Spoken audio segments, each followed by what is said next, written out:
Les évangiles ne sont que des illustrations de grandes vérités. Lorsque nous continuons dans les écrits du Nouveau Testament, nous voyons qu'il nous est parlé beaucoup d'intelligence spirituelle et de compréhension spirituelle. Il nous est dit qu'il faut avoir une oreille pour entendre ce que dit l'Esprit. Une ouïe spirituelle.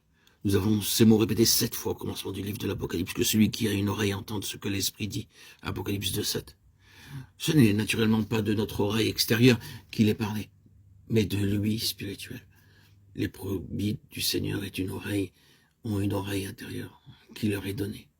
C'est-à-dire la faculté d'une intelligence spirituelle, d'entendre spirituellement, et le pouvoir d'entendre ce que personne autre ne saurait entendre par l'écoute naturelle. C'est de cela que parlait le Seigneur. Mes brebis savent lorsque je leur parle. Elles ont une oreille ouverte, une oreille spirituelle pour moi. Et elles écoutent toujours ma voix. Elles entendent ma voix.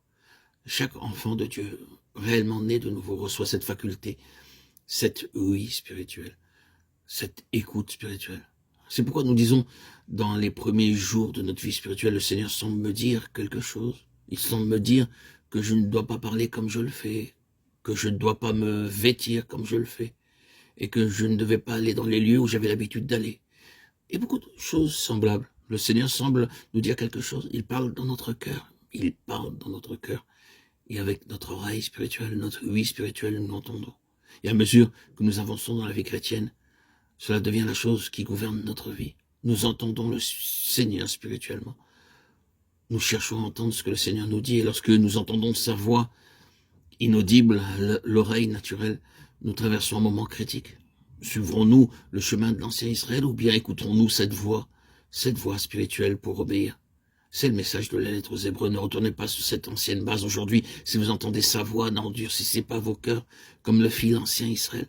C'est quelque chose de merveilleux que de voir ses enfants obéir à sa voix.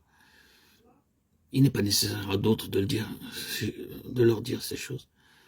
Ce sont de pauvres chrétiens, que ceux à qui il faut toujours dire ce qu'ils doivent faire ou ne pas faire. Ils n'ont pas obtenu cette oreille spirituelle, cette ouïe spirituelle. Les vrais brebis entendent sa voix et elles le suivent. Ce qui paraît inaudible pour certains est audible pour les enfants, pour les brebis de Dieu. Des enfants qui ont été choisis pour Dieu. C'est quelque chose qui vient du cœur. Elles l'ont entendu parler dans leur cœur.